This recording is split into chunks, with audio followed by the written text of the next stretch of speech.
Wenn man von Zürich nach dem Greifensee hinüberwandert, schrieb Paul Häusle vom Verein für Volksgesundheit 1941, passiert man den kleinen Weiler Stuhlen. Auf Terrassen gelagert besteht er nur aus wenigen Häusern. Nur wenige sind sich bewusst, dass hier ein Bauernhof liegt, der schon oft das Ziel weltweiter Wanderer bildete, dass Forscher, Reformer und Philosophen aus aller Herren Länder dort einkehrten. Hier auf dem Hof Stuhlen wirkte die Bäuerin Mina Hofstetter von 1915 bis in die 1950er Jahre. Bekannt wurde Hofstetter, weil sie sich ab den frühen 1920er Jahren vegan ernährte, den Hof ihrer Familie viehlos bewirtschaftete, im In- und Ausland Vorträge hielt und Einführungskurse in den biologischen Landbau leitete.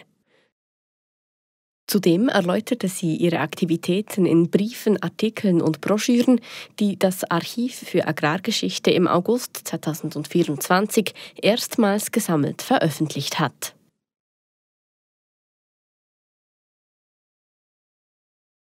Geboren wurde Mina Hofstetter 1883 in Stirli bei Bruck im Kanton Aargau.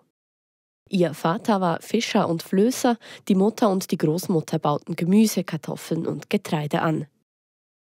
Wenn Mina Hofstetter von ihrer Kindheit berichtete, standen Leid und Krankheiten im Vordergrund.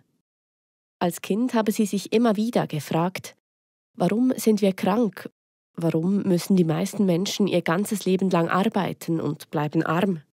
Und warum ist zwischen Mann und Weib ein Unaussprechliches, das in den Schmutz gezogen wird? Nach der obligatorischen Schulzeit zog sie zuerst nach Genf und dann nach Berlin, wo sie jeweils als Dienstmädchen arbeitete und das Führen eines Haushalts lernte.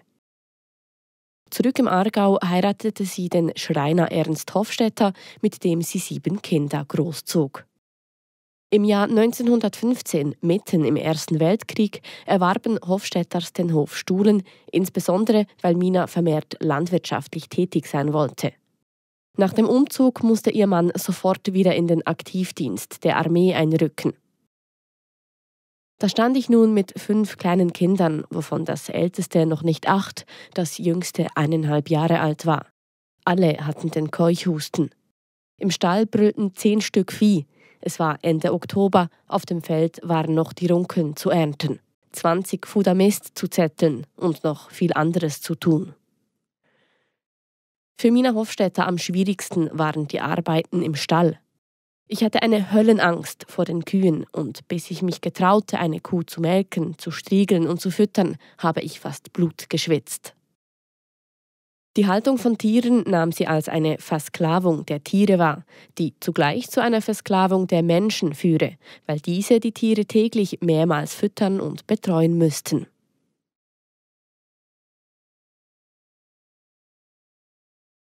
Als Mina Hofstetter 1918 zum 6. Mal schwanger war, erlitt sie schwere Grippeanfälle und einen Nervenzusammenbruch.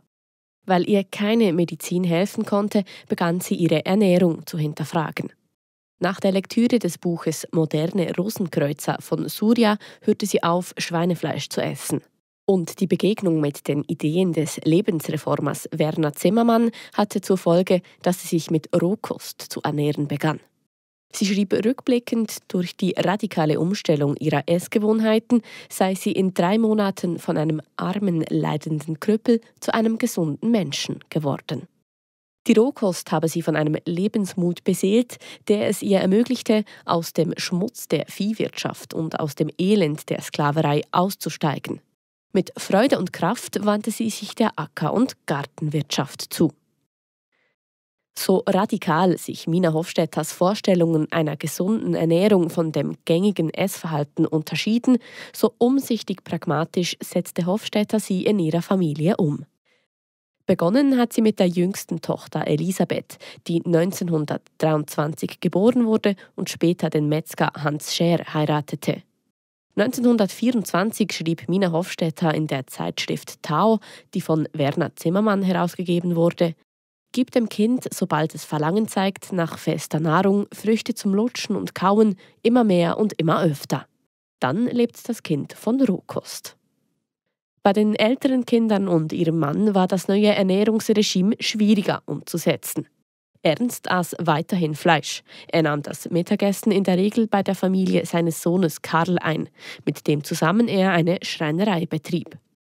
Die Kinder und die Gäste hingegen wurden im Haushalt von Mina vegan verpflegt. Zur Lebensreform gehörten auch das Licht-, Luft- und Sonnenbaden. Das wurde auf dem Hof Stuhlen ebenso praktiziert wie auf dem Monte Verita oder dem Zürichberg. Kursteilnehmerinnen, die im Greifensee nackt badeten, erregten bei den Behörden allerdings Anstoß. Deshalb bauten Hofstädters 1925 ein einfaches Holzhaus, das sie Lichtwärts nannten. 10 Jahre später errichteten sie mit dem Seeblick zusätzlich ein stattliches Kurs- und Aufenthaltsgebäude für die vielen Menschen, die auf Stuhlen Kurse besuchten.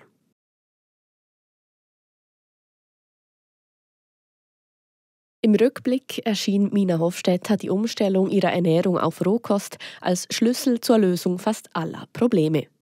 In der Praxis aber schuf sie sich damit auch neue Schwierigkeiten. Denn sie begann sich zu fragen, wie kann ich ausschließlich von Pflanzen leben, gleichzeitig aber Milch und Fleisch für andere produzieren. Einen Ausweg aus diesem Dilemma erblickte sie im viehlosen Ackerbau, wie ihn Ewald Könemann propagierte. Könemann war ein Pionier des natürlichen Landbaus in Deutschland. Sein 1926 publizierter Aufsatz wurde für Hofstädter zu einer zweiten Offenbarung. Könemann zeigte ihr darin einen gangbaren Weg auf, wie sie ihre Ernährungsumstellungen mit ihrer wirtschaftlichen Tätigkeit als Bäuerin in Einklang bringen konnte. Die Umsetzung der veganen Ernährung und der viehlosen Bewirtschaftung waren im Alltag allerdings alles andere als blendend einfach, wie Hofstädter die Umstellung des Betriebs im Rückblick schilderte. So fehlte ihr Ende der 1920er Jahre das Milchgeld und der Mist der Tiere als Dünger für die Pflanzen. Und ihr Mann vermisste die Milch und das Fleisch auf dem Teller und die Tiere als Arbeitskameraden im Alltag. Aber auch damit gingen Mina und Ernst Hofstädter pragmatisch um. Er betrieb fortan zusammen mit dem ältesten Sohn Karl eine Schreinerei im ehemaligen Stall und sie bewirtschaftete das Land zusammen mit Werner, dem jüngsten Sohn, und den beiden Töchtern Gertrud und Elisabeth sowie Praktikantinnen und Angestellten.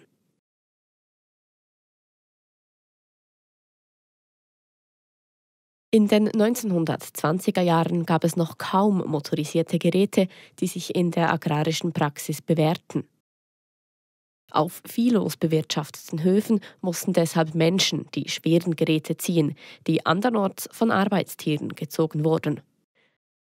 Auf Stuhlen verrichtete diese Arbeit beispielsweise Walter Giannini.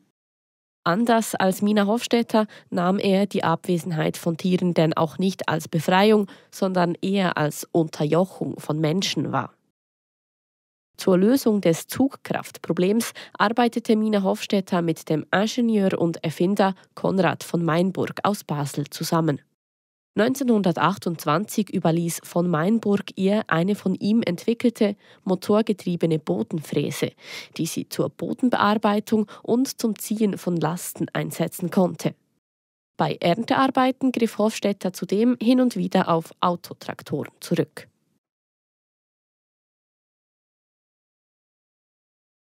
Seit dem 19. Jahrhundert wurde zur Steigerung der Nahrungsmittelproduktion auch Kunstdünger eingesetzt. Ab den 1920er Jahren wurde diese Praxis jedoch in Frage gestellt. Mina Hofstädter beispielsweise war überzeugt, dass die Körper der Menschen verseucht seien, weil der Kulturboden zunehmend mit schädlichen Stoffen durchsetzt werde.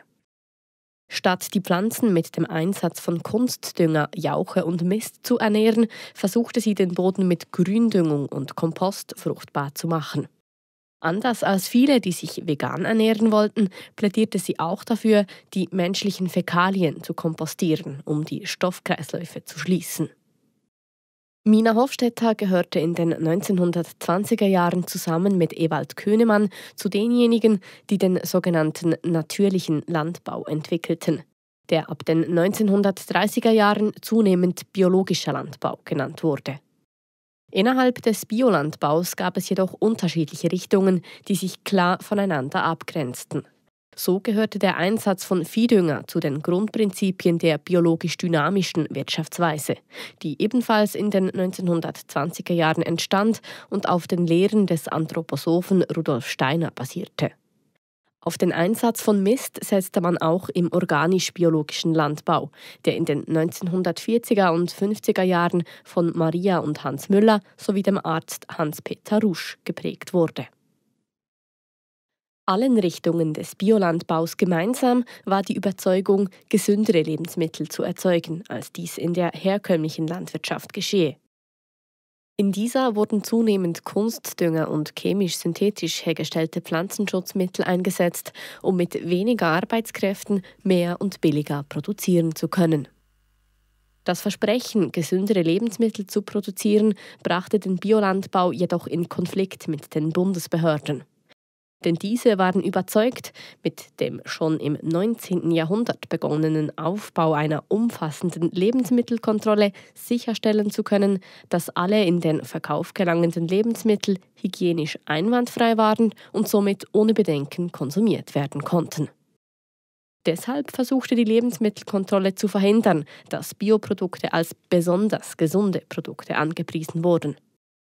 Gelöst wurde dieser Konflikt erst nach Mina Hofstetters Tod, als sich in den 1980er Jahren alle Richtungen des Biolandbaus im Dachverband BioSuisse zusammenschlossen und gemeinsame Anbaurichtlinien festlegten, die von den Behörden als Definition für die biologische Landwirtschaft anerkannt wurden.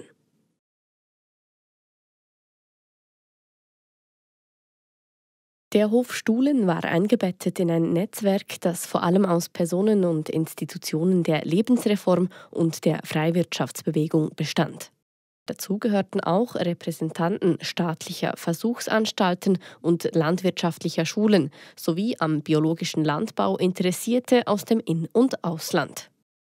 Sie alle kamen für einen kürzeren oder längeren Aufenthalt auf den Hof, um sich vor Ort darüber zu informieren, wie Mina Hofstetter die Ernährungsreform und den viehlosen Acker- und Gartenbau in der Praxis umsetzte.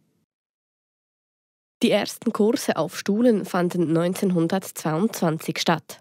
Schon bald konnte man auf dem Hof auch Ferien machen. Jene, die ein Praktikum absolvierten, lebten bis zu einem halben Jahr auf dem Betrieb. Untergebracht wurden die Gäste im Haus Seeblick. Unter den mehreren tausend Menschen, die den Hof Stuhlen besuchten, gab es Persönlichkeiten wie den Agronomen Hans Jenny, der als Professor für Bodenkunde in den USA wirkte, oder die schwedische Schriftstellerin Elin Wägner, die Mina Hofstetters Wirken auch in ihren Texten thematisierte. Auf Stuhlen referiert haben beispielsweise Maximilian Bircher-Benner, Werner Zimmermann oder Ewald Könemann, insbesondere aber Mina Hofstetter selbst. Diese beeindruckte viele Gäste so stark, dass sie wiederholt auf den Hof zurückkehrten. Aber Mina Hofstetter unterrichtete nicht nur auf Stuhlen, sondern auch im Ausland. So beispielsweise 1937 in Bad Ischl im österreichischen Salzkammergut oder 1949 in Dänemark, Schweden und Norwegen.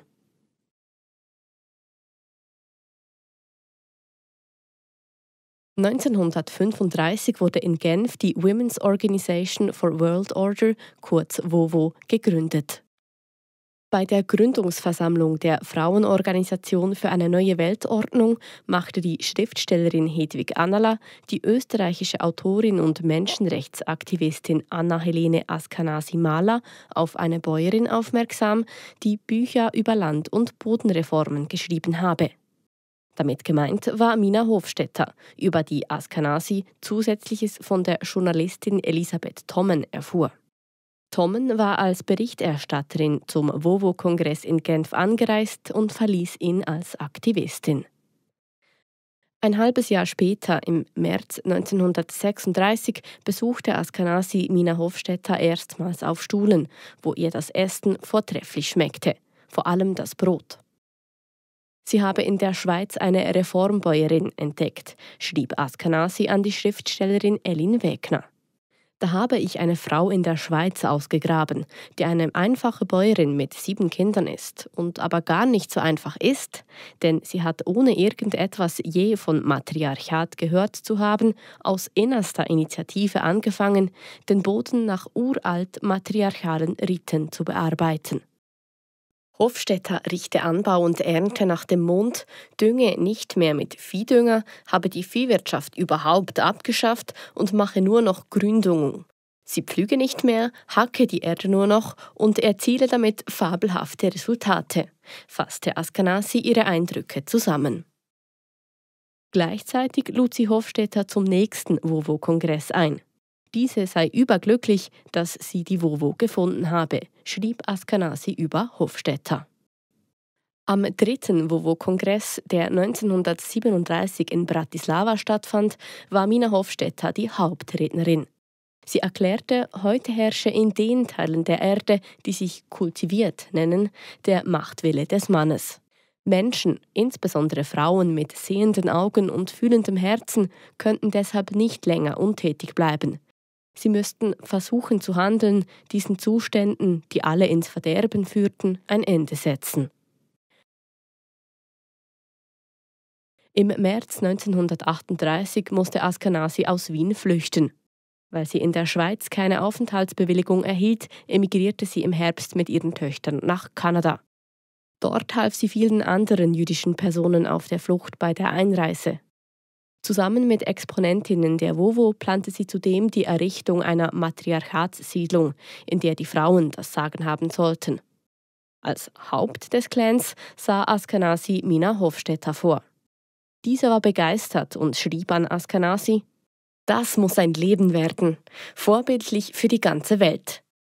Liebe Frau Askanasi, wenn Sie das fertigbringen, dann sind Sie die Neuschöpferin einer neuen Weltordnung." Weil sie jedoch nur temporär 3 bis 4 Monate pro Jahr nach Kanada auswandern wollte und sich auch Elin Wegner und Flory Gate gegen eine permanente Emigration entschieden, kam die Matriarchatssiedlung im Westen Kanadas nur ansatzweise zustande.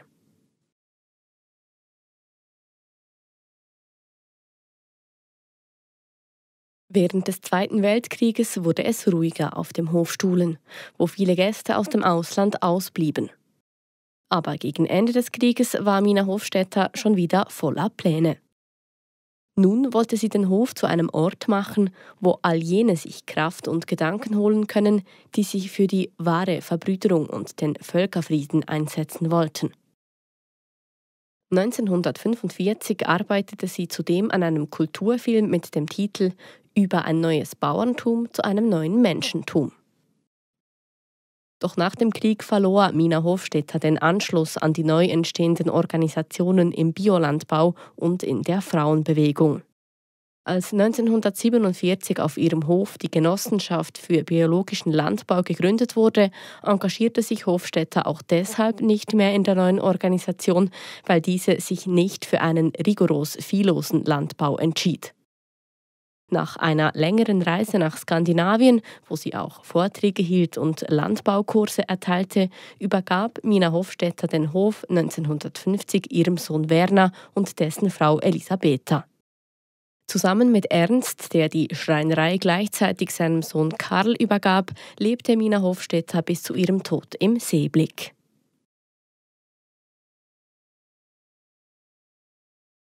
Ab Mitte der 1950er Jahre wurde es auch in der Öffentlichkeit still um Mina Hofstetter.